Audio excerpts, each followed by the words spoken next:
Hello friends, welcome to my MP super classes. आज हम लोग मध्य प्रदेश बोर्ड में क्लास सामाजिक विज्ञान में पाठ 1 देखते हैं। पाठ का नाम है भारत में ब्रिटिश सत्ता की स्थापना।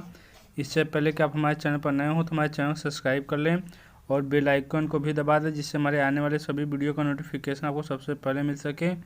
आइए हम लोग पहला पाठ देखते हैं। पहले पाठ का नाम है भारत में ब्रिटिश सत्ता की स्थापना और विस्तार। आइए जानें, हम लोग ये इस पाठ में जानेंगे। इसमें पहला पॉइंट है, भारत में यूरोपीय व्यापारिक कंपनियों के आगमन के क्या कारण थे। हम लोग दूसरा जानेंगे, ईस्ट इंडिया कंपनी के आगमन के समय भारत की राजनीतिक स्थिति कैसी थी। हम लोग तीसरा पॉइंट जानेंगे, ईस्ट इंडिया कंपनी का भारत के साथ व्यापार और व्यापारिक प्रतिस्पर्धा का आरंभ कैसे हुआ। हम लोग अगला जानेंगे, आंग्ल फ्रांसीसी प्रतिस्पर्धा और कर्नाटक युद्ध के क्या कारण हुए, परिणाम हुए। हम लोग अगला जानेंगे, व्यापारिक और राजनीतिक प्रतिस्पर्धा में अंग्रेजों की सफलता के क्या कारण थे। हम लोग आगे देखेंगे, व्यापारिक एवं राजनीतिक प्रतिस्पर्धा में अंग्रेजों की सफलता के क्या कारण थे। बंगाल में ब्रिटिश सत्ता की स्थापना कैसे हुई। भारत में ईस्ट इंडिया कंपनी के शासन का विस्तार किस प्रकार हुआ। हम ये सभी जो ऊपर पॉइंट्स दिया हुआ इस पाठ में हम लोग जानेंगे। आइए हम लोग पाठ को आगे देख लेते हैं। सिकंदर द्वारा भारत पर आक्रमण के समय भारत से इतिहास सतत संघर्ष का रहा है। भारत की विशाल संपदा कई जातियों और आक्रमणकारियों को प्राचीन काल से ही अपनी ओर आकर्षित कर रही है। शक, हुन व मंगोल आक्रमण इसके उदाहरण है, पर इन आक्रमणकारियों में बहुत से या तो आक्रमण के बाद पराजित होकर वापस चले गए अथवा यहाँ के सामाजिक और सांस्कृतिक जीवन में घुल मिल गए। ये सब जो पहले हमारे भारत पर आक्रमण किए, या तो ये पहले यहाँ से जो है कि पराजित हो गए, या तो फिर ये आकर इसी जगह रहने लगे और हमारे संस्कृति में घुल मिल गए। मुग़ल आक्रमण के बाद भारत के बहुत बड़े भूभाग पर मुग़ल राज्य की स्थापना हुई। मुग़ल काल में मुग़ल राजपूत, मुग़ल सिख और मुग़ल मराठा भी युद्ध हुए। जब मुग़ल भारत में आए तो हम आक्रमण करके हमारे बड़े भूभाग पर क्या कर लिए, अपना अधिकार कर लिए। उसके काल में जो कि मुग़ल राजपूत युद्ध हुआ, मुग़ल सिख युद्ध हुआ, मुग़ल मराठा भी युद्ध हुआ। हम लोग आगे देखते हैं, मुग़लों के पश्चात यूरोप की शक्तियाँ भारत आई। इसके मुग़लों के बाद हमारे जो हो कि यूरोप शक्तियाँ हमारे पास आई। डच, फ्रेंच, पुर्तगाली और अंग्रेज उनमें प्रमुख थे। यूरोप के कौन कौन आए, डच लोग आए, फ्रेंच आए, पुर्तगाली आए और अंग्रेज आए। व्यापार और व्यापार के पश्चात अपना अपना राज्य स्थापित करने के लिए इनमें संघर्ष चलता रहा। अतः भारत के बड़े भाग पर अंग्रेजों की सत्ता स्थापित हुई। ये सभी लोग आपस में क्या करते हैं, संघर्ष करने लगे भारत में राज्य स्थापना के लिए। और अंत में किसका जीत हुआ, अंग्रेजों की विजय हुई तथा देशी रियासतों की संधियाँ कर उन्हें अपनी सर्वसत्ता के अधीन कर लिया। स्वतंत्रता प्राप्ति के लिए अंग्रेजी शासन काल में सभी ने मिलकर संघर्ष किया। इस संघर्ष में भारत की जनता ने सक्रिय भाग लिया। अंततः 1947 में भारत स्वतंत्रता प्राप्त हुआ। भारत का स्वतंत्र 1947 में हमारा भारत स्वतंत्र हो गया। हम लोग आगे देख लेते हैं। शिक्षण संकेत, 1600 ईस्वी के भारत के मानचित्र में पुर्तगाली, डच, फ्रांसीसी एवं अंग्रेज कंपनियों द्वारा स्थापित व्यापारिक केंद्रों की जानकारी छात्रों को दें। हम लोग आगे देख लेते हैं। भारत में यूरोपीय व्यापारिक कंपनियों का आगमन। इसमें हम लोग देखते हैं किस प्रकार भारत में यूरोपीय व्यापारिक कंपनियां भारत में आई। 15वीं शताब्दी के यूरोप में घटित हुई कुछ प्रमुख घटनाओं, कुश्तुनिया पर तुर्कों का अधिकार, पुनः जागरण आंदोलन, वैज्ञानिक और औद्योगिक क्रांति तथा भौगोलिक खोजों के प्रति आकर्षण ने भारत एवं पूर्व के देशों के प्रति यूरोपीय लोगों में एक नया आकर्षण उत्पन्न किया। यूरोप में हुई व्यापारिक और औद्योगिक क्रांति ने वहाँ के व्यापारियों को नया बाजार तलाशने के लिए विवश कर दिया। पूर्व के लिए नवीन मार्गों की खोज की बेड़ा कोलंबस, वास्को डी गामा जैसे प्रसिद्ध नाविकों ने उठाया। कोलंबस 1442 में अमेरिका, बार्थोलोमिया डाइज 1487 ईस्वी में आशा अंतर्द्वीपीय, वास्को डी गामा 1498 ईस्वी में भारत के पश्चिमी समुद्र तक कालीकट पहुंचा। कालीकट के राजा जामोरिन ने इसका स्वागत किया। ये यूरोपी में जो कि औद्योगिक क्रांति हुआ, जो औद्योगिक क्रांति के पास उन्हें जो कि उन्हें बाज़ार की आवश्यकता हुई और बाज़ार खोजने के लिए बाहर निकले। और बाहर निकले में जो कि बहुत से नायकों उनका साथ ही, इसमें जो कि कोलंबस हुआ, बार्थोलोम्यूनियो हुए, वास्को डी गामा हुए। ये सब जो कि नाव के सारे जो कि हमारे कालीकट के निकट आए बंदरगाह के। हम लोग आगे देख लेते हैं। भारत में पुर्तगालियों का आगमन। भारत में पुर्तगालियों का आगमन हम लोग देख लेते हैं। 1458 में वास्को डी गामा ने भारत आगमन ने यूरोपीय व्यापारियों के लिए भारत का द्वार खोल दिए। 1498 ईस्वी में वास्को डी गामा जो कि समुद्र के रास्ते होते हुए कहाँ आया? भारत आया। इसलिए यूरोपीय व्यापारियों के लिए भारत के रास्ते दिखा दिए और यहाँ से वे लोग व्यापार करने लगे। वास्को डी गामा ने भारत के आगमन के दोनों देशों के मध्य व्यापार के क्षेत्र में एक नए युग का आरंभ हुआ। 1500 ईस्वी में 13 जहाज़ों के बेड़ों के साथ पेड्रो अल्वारेज कैब्रल भारत पहुंचा। पुर्तगाली व्यापारियों ने भारत में के कालीकट, गोवा, दमन, दीव, हुगली बंदरगाहों पर व्यापार कोठियाँ स्थापित की। कहाँ कहाँ व्यापारिक कोठियाँ स्थापित की? कालीकट, गोवा, दमन, दीव, हुगली इत्यादि जगहों पर जो कि इन्होंने गोदाम बना लिए। हम लोग आगे देख लेते हैं। 1509 ईस्वी में पुर्तगाली व्यवसाय वायसराय अल्बुकर्क ने बीजापुर के शासक यूसुफ आदिल शाह से गोवा को छीन लिया। 1509 ईस्वी में हमारा जो कि 1509 ईस्वी में अल्बुकर्क ने बीजापुर के शासक से अपन युद्ध करके वहाँ का अधिकार ले लिया। धीरे धीरे पुर्तगालियों ने दमन, साल्सेट, बेसिन, मुंबई, हुगली, सेंटम ये सब चारों तरफ क्या कर लिया? अपना उस पर आक्रमण करके भारत का जगह वो जो कि जीत गए। हम लोग आगे देखते हैं। भारत में डचों का आगमन। डच हॉलैंड के निवासी थे। डच कहाँ के निवासी थे? हॉलैंड के निवासी थे। भारत से व्यापार करने के लिए 1602 ईस्वी में डच ईस्ट इंडिया कंपनी की स्थापना हुई। 1602 ईस्वी में ईस्ट इंडिया कंपनी की जो की स्थापना हुई। भारत में व्यापार के अधिकार को लेकर पुर्तगालियों के मध्य सैनिक संघर्ष भी हुए, जिसमें पुर्तगाली शक्ति कमजोर हुई। डचों ने शीघ्र गुजरात के कोरोमंडल, समुद्र तट, बंगाल, बिहार, उड़ीसा में व्यापारिक कोठियाँ स्थापित की। जो कि डच और पुर्तगालियों में संघर्ष हुआ और जो कि पुर्तगाली शक्ति कमज़ोर साबित हुए और शीघ्र ही डचों ने जो कि कोरोमंडल, बंगाल, बिहार, उड़ीसा आदि जगह जो कि अपना व्यापार खोल लिया। उन्होंने अपना पहला कारखाना मछलीपट्टनम में खोला। कहाँ खोले पहला कारखाना? मछलीपट्टनम में खोला। डचों ने भारत के साथ मुख्यतः मसालों, नील, कच्चे रेशम, सीसा, चावल एवं अफीम का व्यापार किया। डच कौन कौन सा व्यापार किया भारत के साथ?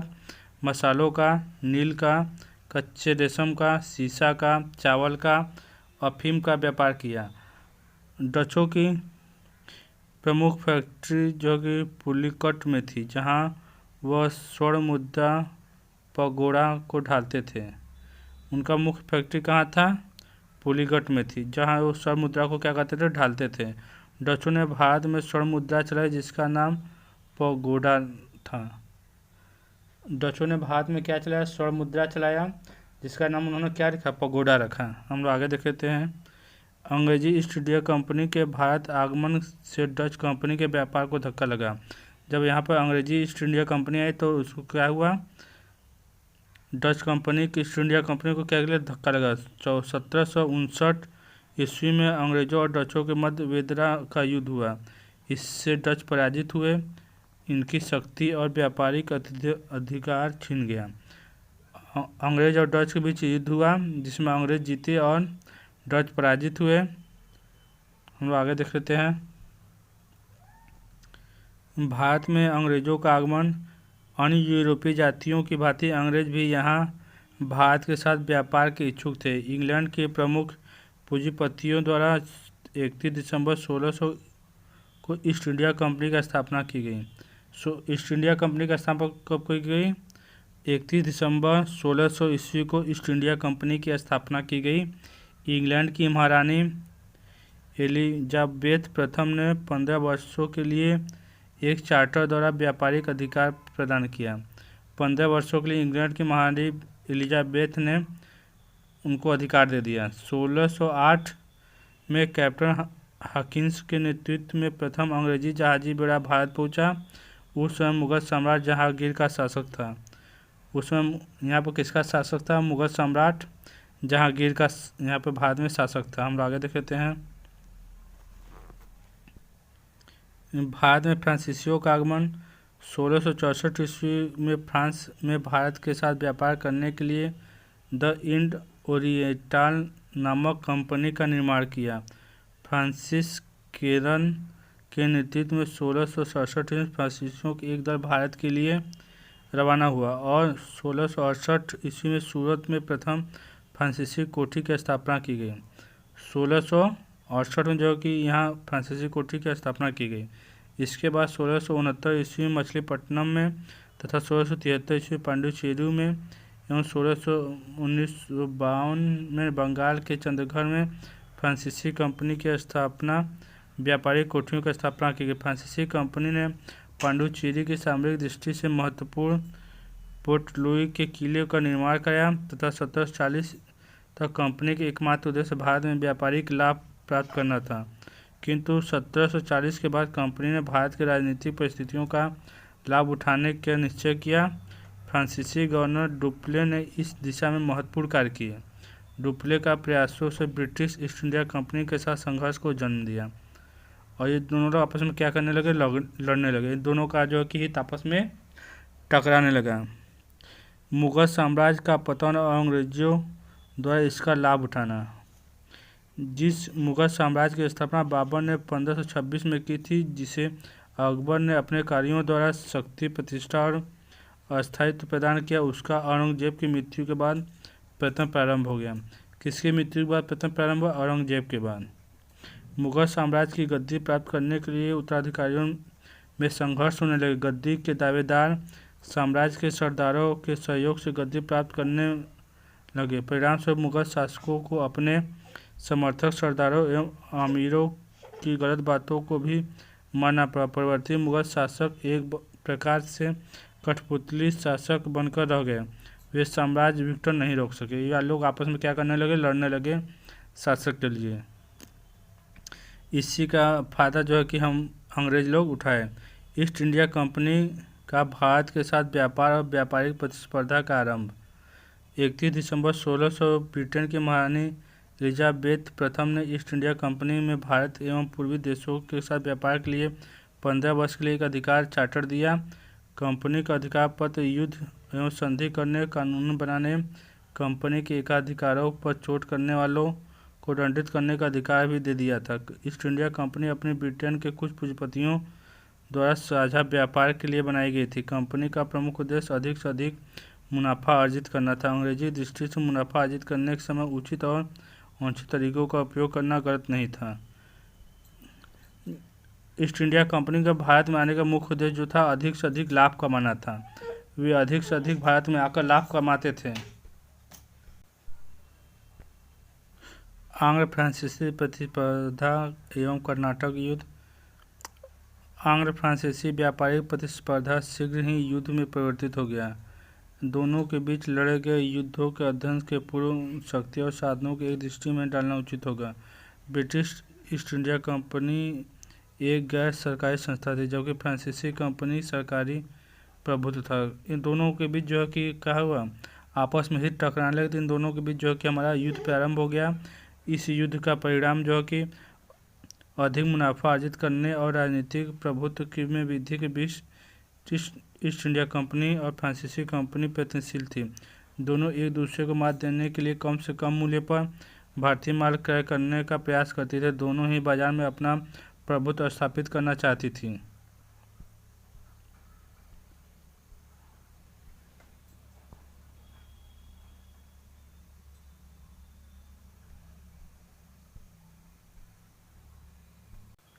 फ्रांसीसी कंपनी का प्रधान कार्यालय दक्षिण पूर्वी समुद्र तट पर पांडिचेरी में था, जबकि ब्रिटिश कंपनी का प्रमुख केंद्र फोर्ट सेंट जॉर्ज में था, जो पांडिचेरी से अधिक दूरी पर नहीं था। दोनों कंपनियों की महत्वाकांक्षी में वृद्धि होती गई और परस्पर झड़प होने लगा। एक दूसरे के समाप्त करने की होड़ में दोनों के बीच 3 युद्ध हुए, जिन्हें इतिहास में कर्नाटक युद्धों के नाम से जाना जाता है। ये युद्ध हुआ जो कि कर्नाटक में 1746 और 1748 में, और दूसरा जो कि युद्ध हुआ 1748 से 1754 के बीच में, और तीसरा जो युद्ध हुआ हमारा 1756 और 1763 ईस्वी तक। हम लोग आगे देख लेते हैं। बंगाल में ब्रिटिश सत्ता की स्थापना। अलीवर्दी खान ने 1740 में बंगाल का नवाब बना था। वह योग्य एवं कूटनीतिज्ञ शासक था। वह अंग्रेजी द्वारा दी गई कलकत्ता की किलेबंदी को पसंद नहीं करता था। 1756 ईस्वी में अलीवर्दी खान की मृत्यु हो गई। सिराजदौला बंगाल का नवाब बना। अलीवर्दी खान की बड़ी पुत्री घसीटी बेगम का पुत्र शौकत अली गंज स्वयं नवाब बनना चाहता था और उसे दीवान राजबल्लभ का सहयोग प्राप्त था। अलीवर्दी खां का बहनोई जब सेनापति मीर जाफर भी नवाब बनने का सपने देख रहा था। ये सभी अंग्रेजी के संरक्षण में षड्यंत्रों को जन्म दे रहे थे।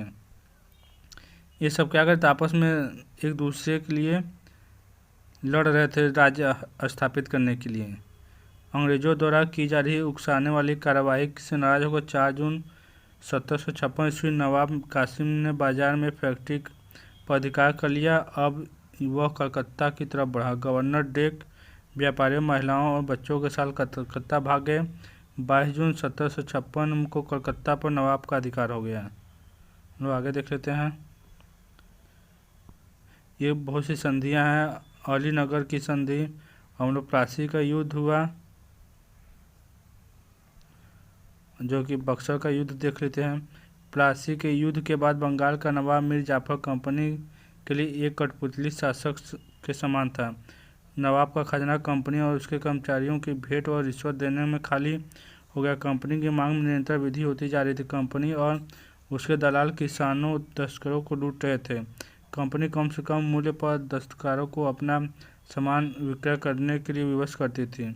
इससे पहले ही नवाब मीर जाफर कोई कठोर निर्णय लेता, कंपनी ने उसे गद्दी से हटाकर उसके दामाद मीर कासिम को बंगाल का नवाब बना दिया।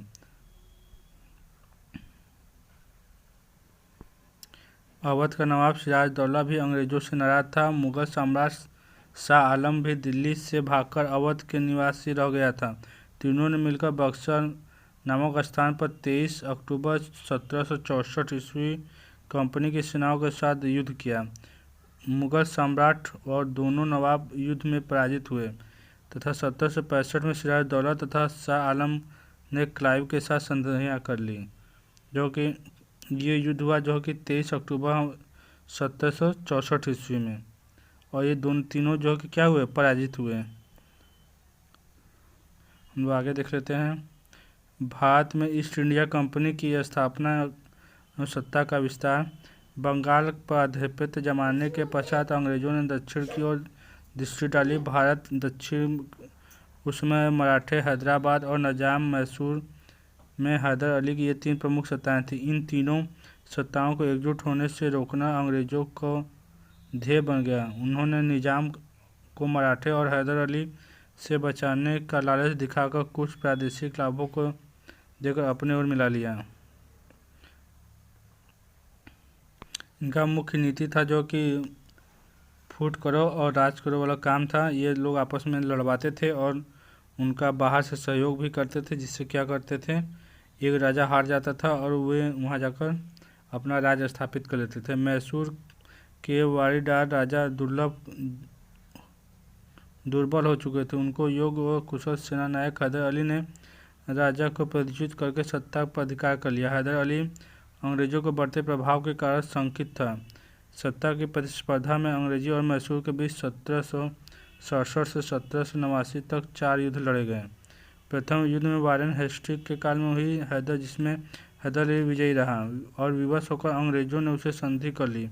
संधि की शर्तों के अनुसार अंग्रेजी हैदराबाद हैदर अली को आश्वासन दिया कि वे मैसूरों और मराठों द्वारा आक्रमण किए जाने की स्थिति में सहायता देंगे, किंतु अंग्रेजों ने इस आश्वासन को नहीं निभाया। टीपू और अंग्रेजों के कट्टर विरोधी था। उसने मुकाबला करने से उसने अपनी सेना को यूरोपीय ढंग से प्रशिक्षित और सुसज्जित करने का प्रयास किया। टीपू के प्रयत्नों से अवगत होते ही अंग्रेजों ने तीसरा आंग्ल मैसूर युद्ध शुरू कर दिया। निजाम तथा मराठे अंग्रेजों से मिले हुए थे, इस कारण टीपू अकेला लड़ता रहा। अंग्रेजों ने उसे पराजित कर दिया। संधि के अनुसार टीपू अपने राज्य का महत्वपूर्ण भाग अंग्रेजों को सौंपना पड़ा। तो आगे देख लेते हैं। अब है जो कि हमारा अंग्रेज और मराठा संघर्ष। मुंबई अंग्रेजों के पश्चिमी भारतीय व्यापार का केंद्र, किंतु उसके आसपास के प्रदेशों पर मराठों की सत्ता थी। इस कारण अंग्रेज वहां अपना अधिकार स्थापित नहीं कर पाए थे। मैसूर के पश्चात अब केवल मराठों की सत्ता अंग्रेजों के लिए एकमात्र चुनौती थी। अंग्रेज मराठों के आंतरिक शक्ति को हस्तक्षेप करने का अवसर ढूंढ रहे थे। दुर्भाग्य से सन 1761 में अब्दाली के हाथों पानीपत की तृतीय युद्ध में पराजित होने पर मराठों की स्थिति कुछ दुर्बल हो गई। इसी योग्य पेशवा माघवराव की मृत्यु हो गई, जो कि पानीपत की तृतीय लड़ाई में वो जो कि उनका हार हुआ और उनकी मृत्यु हुई, और जिससे मराठों की स्थिति जो कि कमज़ोर हो गई। मृत्यु हो जाने के कारण अल्पवयी उत्तराधिकारियों के विरुद्ध उसके चाचा रघुनाथ राव ने पेशवा पद के लिए अपना दावा प्रस्तुत किया। नाना फर्नांडिस और मराठा सरदारों भोसले, गायकवाड़, सिंधिया और होलकर ने इसका विरोध किया। रघुनाथन ने अंग्रेजों को एक संधि करके उससे सहायता ली। इस प्रकार मराठों को मामले में अंग्रेजी ने प्रवेश करने का अवसर मिला। 1775 में अंग्रेजों और मराठों के बीच पहला युद्ध शुरू हुआ। इस युद्ध में मराठा सरदार एक साथ होने के कारण युद्ध अनिवार्य रहा और आने वाले लगभग 20 वर्ष दोनों में शांति बनी रही। दूसरा युद्ध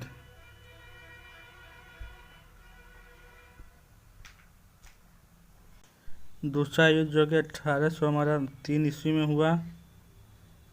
हम लोग आगे देख लेते हैं। तीसरा और अंतिम अंग्रेज मराठा युद्ध जो कि 1817 और 1818 के बीच हुआ, जिसमें मराठों का हार हुआ और अंग्रेजों का विजय हुआ।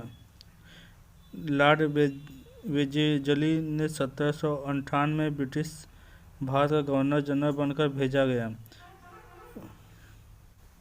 हम लोग आगे देखते हैं। भारत में ब्रिटिश साम्राज्य के विस्तार में लॉर्ड वेलेस्ली, लॉर्ड हेस्टिंग्स और लॉर्ड डलहौजी का महत्वपूर्ण योगदान था। हम लोग उसका योगदान देखते हैं। लॉर्ड वेलेस्ली ने सहायक संधि द्वारा भारत के अनेक राज्यों को कंपनी के अधीन कर लिया।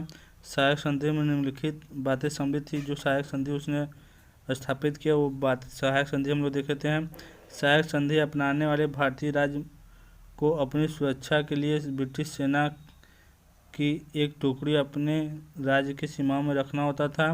ब्रिटिश सेना के खर्च के लिए संधि स्वीकार करने वाले राज्य को एक निश्चित धनराशि अथवा अपने राज्य के एक भूभाग कंपनी को देना होता था। भारतीय शासक अपने दरबार में अंग्रेजी अफसर को भी रखना होता था, जो भारतीय शासकों के कार्यों में हस्तक्षेप किया करता था। हम लोग आगे देख लेते हैं। लॉर्ड हेस्टिंग्स द्वारा ब्रिटिश साम्राज्य का विस्तार। लॉर्ड हेस्टिंग्स 1813 में गवर्नर जनरल बनकर भारत आया। वह 1823 में इस पद पर रहा। उसने नेपाल के साथ युद्ध करके उसे सुगौली की संधि करने के लिए मजबूर किया। मराठों को अंतिम रूप से पराजित कर उसे मराठा संघ को भंग कर दिया। लॉर्ड डलहौजी का विलय नीति देख लेते हैं। लॉर्ड डलहौजी का विलय नीति भारतीय राज्यों को प्रत्यक्ष रूप से कंपनी का अधीन करने के लिए गवर्नर जनरल लॉर्ड डलहौजी ने विलय नीति के अनुसरण किया। सर्वप्रथम उसने भारतीय राजाओं द्वारा दत्तक पुत्र लेने की प्रथा पर रोक लगा दी, मतलब दत्तक पुत्र गोद लेने की प्रथा पर रोक लगा दी। जो शासक बिना पुत्र के मर गए उनके राज्यों को ब्रिटिश साम्राज्य का अंग बना लिया गया। ऐसे राज्यों में झांसी, नागपुर, सतारा प्रमुख थे। मैसूर और पंजाब के विस्तृत राज्यों को युद्ध द्वारा ब्रिटिश शासन का अंग बना लिया गया। 1856 में अवध के नवाब पर कुशासन का आरोप लगाकर अवध को ब्रिटिश सेना का अंग बना लिया गया। 1757 और 1857 तक लगभग संपूर्ण भारत ब्रिटिश राज के अधीन आ चुका था। हम लोग आगे देख लेते हैं। भारत को अपने अधीन करने के लिए कंपनी शासन द्वारा जो नीतियाँ अपनाई गई थी उन्हीं का विरोध की चिंगारियाँ भड़की और तथा 1857 स्वतंत्रता का प्रारंभ हुआ। हम आगे देख लेते हैं। व्यापारिक और राजनीतिक प्रतिस्पर्धा में अंग्रेजों की सफलता के कारण कर्नाटक युद्धों में मिली सफलता से अंग्रेजों को व्यापारिक प्रतिस्पर्धा में विजयी बना दिया। प्लासी बक्सर युद्धों में अंग्रेजी कंपनी को भारतीय राजनीतिक सत्ता पर अधिकार दे दिया। प्रश्न उत्पन्न होता है कि वे कौन कारक थे जिन्होंने अल्पकाल में ही ब्रिटिश कंपनी को भारत का भाग्य विधाता बना दिया। ब्रिटिश कंपनी ने न केवल व्यापारिक प्रतिस्पर्धा में फ्रांसीसी, पुर्तगाली, डच कंपनी को अपने रास्ते से हटाया वरन भारत की राजनीतिक सत्ता प्राप्त करने का मार्ग भी साफ कर लिया। उन्होंने प्लासी बक्सर युद्धों में विजय प्राप्त करके बंगाल, बिहार, उड़ीसा, अवध के नवाब तथा मुगल सम्राट शाह आलम द्वितीय को अपने आश्रित कर लिया। हम लोग और आगे देख लेते हैं। ब्रिटिश कंपनी विजय के भारत की राजनीतिक सामाजिक स्थिति की जिम्मेवार थी। औरंगजेब की मृत्यु के बाद भारत में राजनीतिक बिखराव का दौर प्रारंभ हुआ।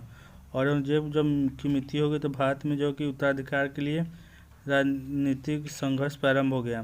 भारत अनेक छोटे छोटे राज्यों स्थापित हुई जिनकी सैनिक शक्ति कम थी। राजा प्रायः विशालता अहंकार में डूबे रहते थे। उन्हें न तो अपने पड़ोसी राज्यों की गतिविधियों की चिंता थी और न ही अपनी प्रजा के दुखों की। उनकी सेनाएं कमजोर, पथभ्रष्ट और अनुशासनहीन थी। भारत की प्रमुख सैनिक शक्तियाँ अफगान, सिख, रोहिल्ला, जाट, राजपूत आदि एक दूसरे के विरोधी गुटों में सम्मिलित थे।